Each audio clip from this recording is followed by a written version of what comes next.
Boa tarde, estamos iniciando mais uma edição do Opinião Cidade, ao vivo aqui pela TV Rio Preto, de São José do Rio Preto, pelo canal 7 da NET, para todo Rio Preto, e pelo site www.tvriopreto.tv, para todas as outras cidades do Brasil e até do mundo também. Nós estamos recebendo no nosso programa de hoje, com muita alegria, o professor Dr. Ulisses Infante. Ele é professor de literatura da Unesp e Bilce de São José do Rio Preto, e vai nos falar sobre uma das pessoas mais instigantes da literatura brasileira nesses últimos anos. É quase que uma contemporânea, uma pessoa que faleceu nos anos 60, né, professor, em 1964, eu estava me dizendo. Tem uma obra literária vastíssima, importantíssima, foi poeta, cronista, educadora. Talvez nem tenha tido no Brasil a importância, o reconhecimento da importância que ela mereça, tal a importância da obra que ela desenvolveu no Brasil, divulgou para outros países, inclusive em Portugal, que foi também a fonte de algumas inspirações dela para usar bem essa ferramenta, a língua portuguesa, a literatura brasileira. Bom, vamos falar sobre essa pessoa, entre outras coisas, porque o professor Ulisses, que está aqui, descobriu recentemente um poema, a gente não pode chamar de inédito, porque na verdade foi publicado num periódico português, não é isso, professor? É um periódico destinado à colônia portuguesa, mas aqui no Brasil. Aqui no Brasil, certo. Agora, ele circulava também em Portugal e no que na época ainda eram as colônias portuguesas, né? Angola, Moçambique. Quer dizer, era um periódico de circulação no mundo da língua portuguesa. Sem dúvida. Por algum motivo, que não se sabe qual exatamente, esse poema não foi catalogado entre as obras da Cecília Meirelles, né? Então, entre outros assuntos, nós vamos falar sobre isso. Mas eu queria começar, professor, se eu permitir, primeiro, agradecendo a sua presença em nosso programa, para a gente compartilhar de um assunto tão importante com os nossos telespectadores em casa. Isso vai ser muito bacana. Mas quem era essa figura tão importante e tão desproporcionalmente reconhecida no Brasil? Quer dizer, ela é reconhecida sim, mas deveria ser até mais. Gostaria que o senhor falasse um pouco sobre essa pessoa, essa figura, Cecília Meirelles. Muito obrigado pela presença. Eu que agradeço, José Luiz, e é uma alegria para mim poder falar da Cecília Meirelles no seu programa, porque ela é de fato uma figura apaixonante, né, em vários sentidos. O trabalho da Cecília Meirelles foi um trabalho plural. Ela desenvolveu ações muito importantes em vários campos, né? A Cecília nasceu em 1901, no Rio de Janeiro, e há alguns traços biográficos que são importantes para caracterizar o que ela veio a fazer mais tarde, né? Porque ela se tornou órfã muito cedo, foi criada por uma avó, a dona Jacinta, uma avó açoriana, e ela mesma, Cecília, destaca a importância do contato que ela teve muito próximo com essa senhora, porque essa senhora a impregnou de formas de falar, formas de dizer, né? Marcadas por aquilo que a Cecília chamava de língua de Camões, né? E a impregnou de material tradicional, material folclórico dos Açores, coisas que depois a própria Cecília mais tarde tornou a pesquisar quando teve a oportunidade. Então, na sua formação, essa figura é muito importante, a figura da avó. Tanto que a Cecília escreveu poemas lindíssimos para ela, né? Quando ela escreveu elegias, por exemplo, a figura da avó está lá. São poemas muito sensíveis, né? Muito marcados pela relação com a morte, o fato de que os mortos se foram, mas permanecem. Isso é um traço, aliás, em muito da obra da Cecília, né? Os críticos costumam dizer que a obra dela pode ser vista, entre outros modos de vê-la, como um constante diálogo com os seus mortos, um diálogo sussurrado, né, em surdina, uma coisa muito bonita. Muito marcado pela delicadeza o texto dela, é impressionante isso, né? E ela consegue combinar energia com essa delicadeza. Essa é uma questão que é uma magia particular. Não é que é uma delicadeza que sugira aquela fragilidade. Exato, que a gente normalmente não tem nada a ver com fragilidade. Não. Ela de fato transmite um senso de energia muito forte. E aí eu dizia, né, ela teve essa infância marcada pela solidão, pela perda, entrou na escola normal, no Rio de Janeiro, que naquele momento ainda era o Distrito Federal, e foi uma aluna destacada.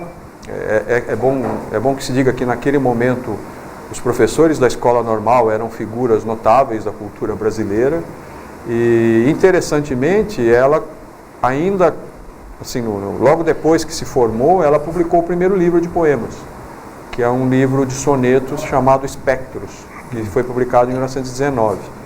E desde que ela se formou em 1917, ela entrou já na sala de aula para trabalhar como professora. E então, assim, o começo da... Com 16, 17 anos de idade. Sim, novíssima, né? E não demorou muito para que na década de 20 ela lançasse um livro didático, Criança, Meu Amor, né, que foi adotado pelo que corresponderia à Secretaria da Educação do Distrito Federal de então, né? É bom sempre chamar a atenção que o Distrito Federal na época era o Rio de Janeiro. Exato. Né? Então, o trabalho dela como educadora já surge praticamente ao mesmo tempo que a sua atividade como poeta. Né? Isso é importante considerar. Professor, e essas ligações dela com as origens da língua portuguesa, com o jeito de falar, etc., depois se aprofundou porque ela se casou com o português, né? Queria que você falasse sobre essa próxima etapa da vida dela. Isso, e ajudou também, influenciou, também era uma pessoa ligada também às artes gráficas, etc. Fala um pouquinho sobre isso, essa relação dela com... Em 1922, ela se casou com o Fernando Correia Dias, que é também uma dessas figuras injustamente esquecidas. Porque o Fernando Correia Dias, ele é importante para a história da imprensa brasileira. Ele é um artista gráfico revolucionário, ele veio de Portugal para o Brasil naquela década, né, entre 1910 e 1920, e aqui encontrou a Cecília, né, que já era alguém interessada também em desenho e ilustração, e obviamente também, né, já era alguém interessado em poesia, e o casamento deles configurou uma parceria em vários aspectos. Porque é muito provável que por meio dele, das ligações que ele ainda mantinha com a vida cultural portuguesa, ela passasse a ter acesso à obra de gente, assim, que naquele momento era a vanguarda da produção literária portuguesa. É muito provável que ele recebesse as revistas literárias publicadas. Então, ela já devia conhecer toda aquela literatura do Fernando Pessoa, né, do Almada Negreiros, antes de muita gente aqui no Brasil. Ela já devia ter contato com esses autores. Nós estamos numa época em que não havia ainda internet, etc. Isso é importante. Ter acesso a essas informações. Era necessário que chegasse pelo correio, né, pelo paquete, vinha de navio, né, o próprio livro, a própria revista. Né. O máximo que se conseguia de celeridade na época era o telégrafo. Mas o telégrafo não era para transmitir esses textos longos, né, até onde se saiba. E aí ela, além disso, ele, Correia Dias, era um grande ilustrador, um grande caricaturista, um grande ilustrador. É provável que ele tenha interferido no projeto visual de vários jornais brasileiros. Ele tenha orientado editoras brasileiras também na configuração dos projetos visuais dos livros. Ele trabalhou na ilustração da obra de vários escritores importantes da época. Inclusive, ele ilustrou, fez a capa e ilustrou os livros que ela escreveu depois desse primeiro. Né? Em 23, ela escreve o Nunca Mais e Poema dos Poemas, com capa dele, ilustrações dele. E, quer dizer, era de fato uma parceria. Né? E o detalhe de ele ser português não é de forma alguma desimportante, porque ela já tinha ascendência portuguesa, então o interesse dela pelas coisas de Portugal era natural, e o mundo da cultura portuguesa que se abriu depois desse casamento, ela incorporou. Né? E é importante chamar atenção para isso, porque ela passa a ter contatos com intelectuais portugueses, ela passa a manter correspondência com intelectuais portugueses e começa a receber convites para ir a Portugal. A Fernanda de Castro, que era esposa do Antônio Ferro, que foi um intelectual português que passou pelo Brasil, fez conferências, foi muito aplaudido pelos nossos modernistas aqui de 22, ela manteve com a Cecília essa correspondência de longa data. Não só ela, E ela que insistia para a Cecília ir a Portugal para falar das coisas do Brasil. E essa viagem foi adiada inúmeras vezes, né, porque ela era mãe, ela tinha 3 filhas, né, desse casamento com o Correia Dias, ela era professora. No final da década de 20, começo da década de 30, ela começou a publicar uma coluna no Diário de Notícias do Rio de Janeiro para discutir questões de educação. Então ela tinha uma militância pedagógica, né, defendendo causas como a escola laica, né, a priorização do interesse infantil na escola. Quer dizer, é necessário que o professor lide com o mundo infantil como um mundo autônomo, com um mundo que tem a sua configuração própria. Quer dizer, a criança não é um adulto em miniatura. A criança é um ser com uma cultura própria. E o educador tem de se aproximar desse mundo para tentar exercer a sua função. Essas ideias que, né, hoje são meio que consideradas obviedades no mundo pedagógico, na época eram extremamente revolucionárias. Exatamente, há 70, 80 anos atrás. 80 anos. A questão do ensino laico, né, por incrível que pareça, que parecia tão bem resolvida, nós descobrimos, para nossa surpresa, desagradável surpresa, que há ainda quem venha questionar, né, quem venha dizer que a educação tem que ter um matiz religioso de uma determinada corrente. Vamos fazer um rápido parênteses para abordar esse tema, que foi das características, talvez das mais importantes da Cecília Meirelles, segundo o senhor estava me dizendo agora há pouco, exatamente isso, né? Discutia-se no Brasil o ensino religioso, etc. E a Cecília Meirelles, entre outros intelectuais, entre outras pessoas, mas ela era uma pioneira nisso, ela defendia que não, que defendia o ensino laico. Sim, ela defendia o ensino religiosidade laico. Fica em outro plano Sim. Ela defende. Imagino que isso era uma coisa polêmica, não era uma situação tão simples de se expor e de se defender assim, não é isso, professor? Não, ela enfrentou uma grande oposição, né? É bom lembrar que em 1930 nós tivemos a Revolução, né, com a deposição do governo daquilo que nós costumamos chamar de República Café com Leite, né, que seria a primeira república oligárquica, né, ligada às oligarquias paulista e mineira, principalmente, e a subida do Getúlio Vargas. E aquilo foi aclamado por muita gente da nossa intelectualidade como um passo em direção a um país melhor. Acreditava-se numa visão de mundo progressista dos revolucionários. A Cecília defendeu esse momento como um momento de renovação, de transformação social no Brasil.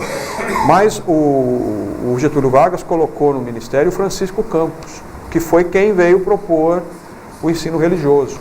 E ela, então, se bateu contra isso. E não é que ela se batesse só contra o ministro, que já não era pouco. Ela se batia contra o Getúlio, a quem ela chamava de senhor ditador, né, nas suas crônicas, e se batia contra uma intelectualidade que era muito presente, né? A figura do Alceu Amoroso Lima, quer dizer, gente muito tradicionalista, né? E ela concorreu a uma cadeira de literatura na mesma escola normal na qual ela se formou, e tudo indica que ela tenha sido preterida por causa de questões, entre aspas, doutrinárias, né? Quer dizer, o candidato que ficou com a vaga era alguém de orientação católica, e ela se insurgiu contra esse resultado. Quer dizer, nós temos aí uma figura extremamente combativa. Sem dúvida. Ela escreveu nesse Diário de Notícias durante 3 anos.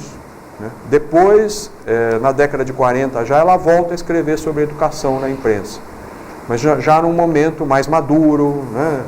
Já é um outro período da história do Brasil. O Brasil, bem ou mal, já tinha passado pela reforma Capanema, né? Em termos de educação. Mas ela, nesse aspecto, foi uma figura importantíssima para que a escola nova do Anísio Teixeira, né, se implantasse aqui. Pelo menos algumas coisas foram implantadas. Né? Professor, vamos falar um pouco agora sobre essa descoberta sua. Né?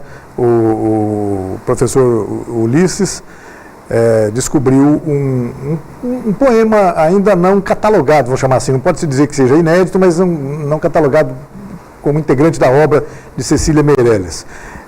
Rimance das Donas de Portugal, um romance de Cecília Meirelles, esquecido nas páginas de uma publicação dirigida à colônia portuguesa no Brasil e outros países, o Lusitânia, entre 1929 e 1934, circulou nessa época e teve 118 números. O professor nos trouxe aqui, não sei se a gentileza de trazer aqui, um facsímile da capa do jornal. Eu vou mostrar para a câmera, se a gente consegue mostrar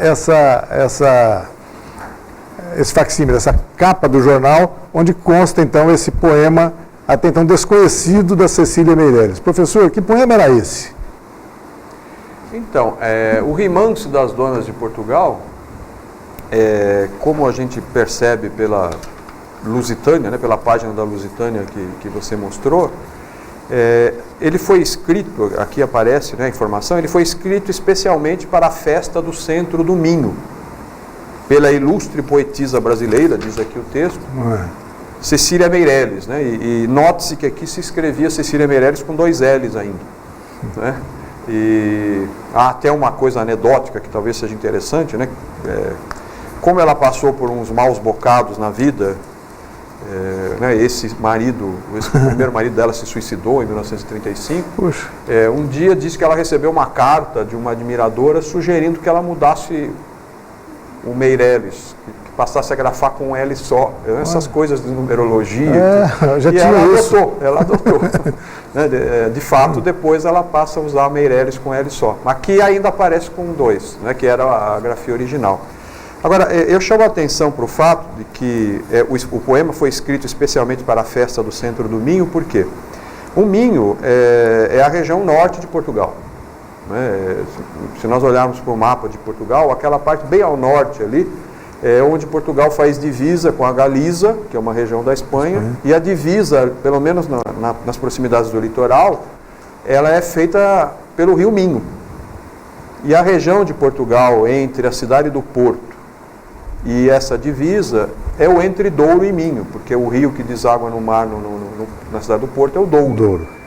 O marido da Cecília Meirelles, o Correia Dias, era dessa região. Era de uma aldeia chamada Moledo da Penajóia, perto de Lamego. Por que eu estou dizendo isso? Porque em 31, a Cecília Meirelles ainda não havia viajado para Portugal pela primeira vez. Ela só vai fazer essa primeira viagem em 34. E uma das coisas que ela vai fazer nessa viagem, além de conferências muito importantes, né, que são tema de pesquisa, ela vai também conhecer a terra natal do marido. E na terra natal do marido ela vai fazer uma coleta de poesia popular. Existe só um exemplar do livrinho que ela escreveu, que é o Cancioneirinho de Moledo da Penajóia, que foi leiloada recentemente e adquirida, o exemplar foi leiloado e adquirido pela Biblioteca Nacional de Portugal. Puxa. Só existe esse exemplar lá, que na verdade é algo datilografado que ela preparou, né? Mas enfim, isso interessa porque mostra como ela era uma pesquisadora da cultura popular. Né? E ela fez isso em relação a Portugal, fez isso em relação ao Brasil. Mas enfim, para não perder o fio da meada. O que era o Centro do Minho? Havia várias instituições fundadas pela colônia portuguesa no Rio de Janeiro da época. Porque os imigrantes portugueses nem sempre conseguiam se instalar bem no Brasil. Muitas vezes não encontravam emprego, né, passavam por períodos difíceis. O Centro do Minho, entre outras atividades que ele promovia festivais beneficentes. Então, este poema foi declamado pela Cecília Meirelles, foi escrito para ser declamado numa dessas cerimônias, num desses festivais beneficentes. Então, é um festival interessante porque há representação de peças de teatro, apresentação de grupos orfiônicos, música. E o poema que a Cecília leu, que é este aqui, ele foi respondido por uma portuguesa que fez a saudação às mulheres brasileiras. Eu não encontrei ainda esse outro poema. Né? Mas quer dizer, há de fato a preocupação com a integração das duas colônias, da colônia portuguesa na realidade brasileira. E isso porque, não é nem um pouco agradável falar, mas é importante, havia muito preconceito em relação aos imigrantes quando eles chegaram ao Brasil. Nós aqui em São Paulo sabemos, né, no meu caso eu sou descendente de imigrantes italianos, eu sei do preconceito que meus pais Sempre sofreram. houve, exato. E os portugueses tiveram muitos problemas, até porque no caso deles se somava a questão de serem os antigos colonizadores, né, o que gerava muito mal-estar para muita gente. Então, o Centro do Minho era um centro fundado pela colônia com esse intuito. Inclusive, pagou a passagem de retorno a Portugal para muita gente que decidiu que não queria mais ficar aqui, né, não se adaptou, na verdade. Né? E, ao fazer o poema, a Cecília, então, está empenhada numa atividade de caráter beneficente. Neste caso, é uma atividade ligada à colônia portuguesa. Mas é bom destacar que desde 1915, eu encontrei em jornais de 1915, iniciativas dela ainda como normalista, preocupada com a promoção de eventos para arrecadar fundos para os flagelados da seca no Ceará em 1915. Era uma ativista já nessa época. Já era uma ativista. E essa seca de 1915 ela é muito famosa porque é a seca que deu origem ao romance da Raquel de Queiroz, né, o 15. 15, é verdade. 15, né? Então a Cecília trabalhou como normalista num grupo que se reuniu e promoveu ações para arrecadar dinheiro para esse pessoal. Quer dizer, ela sempre foi uma figura muito interessada nessas questões sociais. Professor, e o Rimanceiro das Donas de Portugal, o senhor já deve ter estudado, deve ter lido com atenção, etc. O senhor estava me dizendo, a gente talvez não possa considerá-lo como um expoente da obra dela, etc. Mas tem uma importância histórica muito grande, né? Sim. Mas a grande realização dela no Brasil, entre outras, etc., é o Romanceiro da Inconfidência, né? Gostaria que o senhor falasse sobre fizesse um paralelo entre esses dois, esse que o senhor descobriu recentemente e o Romanceiro da Inconfidência. Há pontos comuns aí ou não? Sim, este poema, né, como você destacou, não é este poema que vai trazer um significado totalmente novo para a obra da Cecília Meirelles, longe disso. Mas ele tem a sua importância, não é? E eu assim, acho que se deve destacar o fato de que até onde eu consegui averiguar até agora, é o primeiro texto que a Cecília denomina de rimance, que é uma forma, uma variante da palavra romance.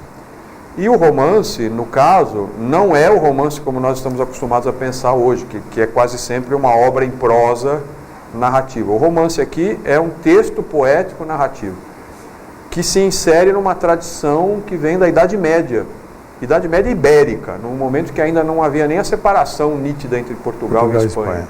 A Cecília vai buscar, então, numa fonte tradicional, uma forma narrativa, e neste texto, como ela estava saudando as mulheres portuguesas, ela passa aqui por várias figuras da história de Portugal, que são mulheres protagonistas. Então ela cita a Dona Urraca, a Dona Tareja, que estão ligadas à fundação de Portugal. Ela cita Inês de Castro, a Dona Filipa de Vilhena, a Dona Leonor Teles. Ela vai citando essas figuras, essas mulheres notáveis. E não deixa de citar as anônimas, as pastoras, as serranas. Né? Quer dizer, também a gente humilde entra aqui no poema. Ao fazer isso, ela optou por essa forma do poema narrativo, o romance.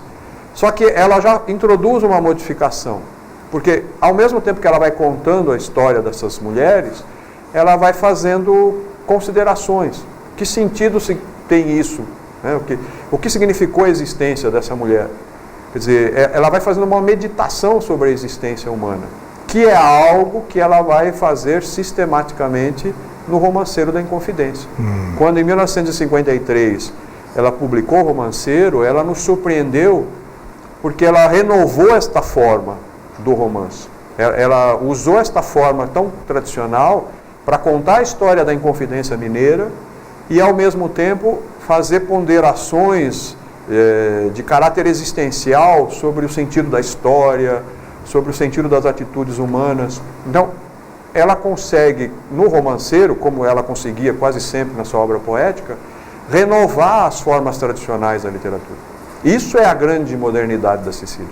Pois é, professor, aí nós chegamos num ponto que eu gostaria de perguntar para o senhor. Ela foi contemporânea do movimento modernista no Brasil. Ela estava aqui em 1922, mas a gente não pode dizer que ela tenha sido atraída pelo modernismo, ela não tenha sido cooptada, no bom sentido, pelo modernismo nessa época. Fala um pouco sobre isso. Ela acompanhou tudo isso de perto, né, pela leitura da obra, da correspondência, que agora vem se tornando mais acessível.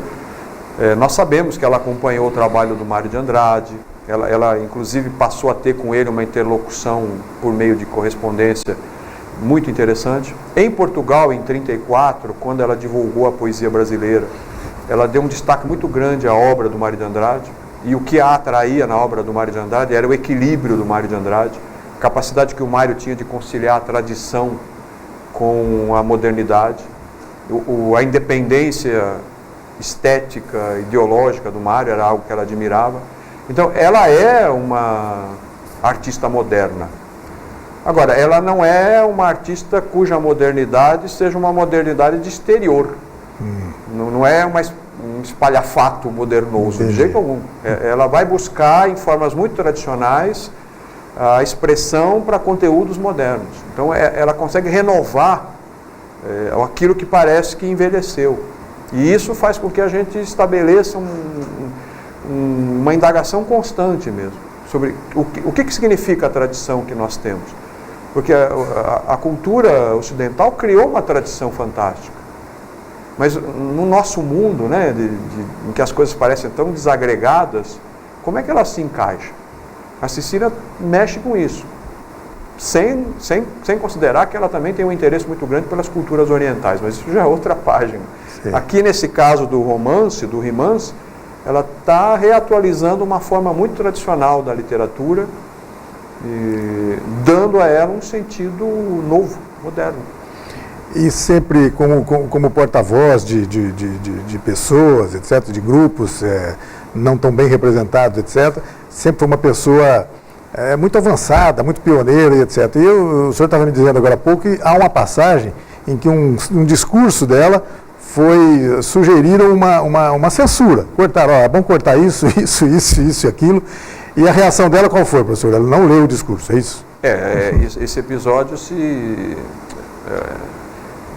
aconteceu quando ela inscreveu um livro, o livro Viagem, né, num concurso da Academia Brasileira de Letras.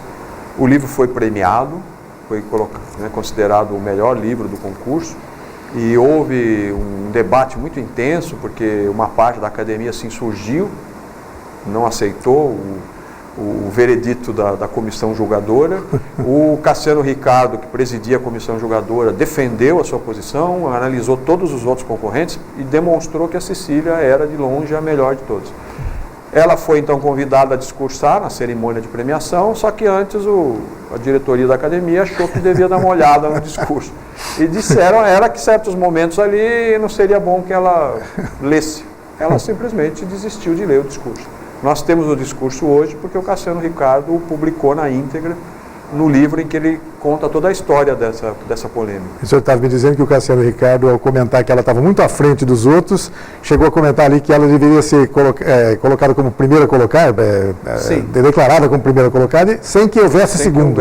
Tal fosse a distância entre os concorrentes. Sim. E, de fato foi a sugestão da comissão julgadora do concurso. O que não era um fato inédito, diga-se de passagem. Já tinha havido casos semelhantes, né? O Guimarães Rosa, quando foi premiado com o livro Magma, no caso era o Guilherme de Almeida, o presidente da comissão julgadora, também recomendou que não houvesse segundo colocado, tamanha era a distância, né? Professor, o último assunto aqui ela poderia ser considerada também uma pioneira entre as feministas, embora não carregue consigo esse grande atributo em relação a esse aspecto, né? Por que aconteceu isso, professor? Ela era uma feminista? Se nós pensarmos que ela era uma defensora dos direitos, né, do espaço da mulher no mundo público, no mundo da ação... Numa época, sempre contextualizar essa época, era muito complicado mesmo, né? Era muito difícil, muito diferente de hoje. Teve atitudes pioneiras, né? Nessas pesquisas eu descobri, por exemplo, que houve uma sublevação na Escola Normal do Rio de Janeiro, em 1915, e ela foi uma das líderes. Né? Então, quer dizer, ali ela já tinha uma postura de protagonista, né, na defesa dos direitos das colegas, né, das jornalistas. Agora, me parece que o importante é que ela sempre foi alguém cuja ação mostrou... Superava os próprios rótulos, né? Não precisava ser feminista, né? Assim, ela participou da fundação da Legião da Mulher Brasileira. Então, nesse aspecto, alguém poderia dizer que ela foi feminista. Claro. Mas ela nunca deixou de criticar o movimento feminista, pelo menos algumas alas, quando ela considerou que as atitudes não eram apropriadas. Não é? Há um caso em que as feministas pediam ajuda para as crianças desvalidas da escola e essa ajuda se limitaria às meninas. E ela achou isso um absurdo. Quer dizer, como? Como assim? Só as meninas né, vão ser objeto desse trabalho? Quer dizer, o feminismo dela é pela ação. Sem dúvida. É pela ação, muito mais do que pela retórica. Professor, não falei com o senhor no começo dessa nossa conversa que o tempo ia passar depressa demais, já passou. Que pena. Na verdade, eu queria agradecer muito a sua presença. Falei aqui com o professor Ulisses Infante, professor de literatura da Unesp e Bilce São José do Rio Preto, que nos brindou com uma aula sobre Cecília Meirelles. Professor, eu gostaria de convidá-lo, sempre que o senhor quiser, para voltar outras vezes aqui para te conversar sobre esse assunto, sobre Cecília Meirelles, sobre outros assuntos, sobre língua portuguesa, sobre literatura brasileira. Sempre muito bom e muito gostoso conversar sobre esses temas e compartilhar assuntos tão relevantes com as pessoas que estão nos vendo em casa. Obrigado, viu, professor? Parabéns pelo trabalho e vamos continuar conversando sempre, isso é muito bom. Eu agradeço a oportunidade e estou à disposição. Quando quiser, eu volto aqui e é um prazer falar de literatura, de língua portuguesa, de tudo isso. Tá certo, professor. Muito obrigado. Nós agradecemos a você também que nos acompanhou em casa em mais essa edição do Opinião Cidade. Você está convidado para estar conosco novamente amanhã, a partir do meio-dia, aqui na TV Rio Preto. Até lá, um forte abraço a todos. Tchau, pessoal.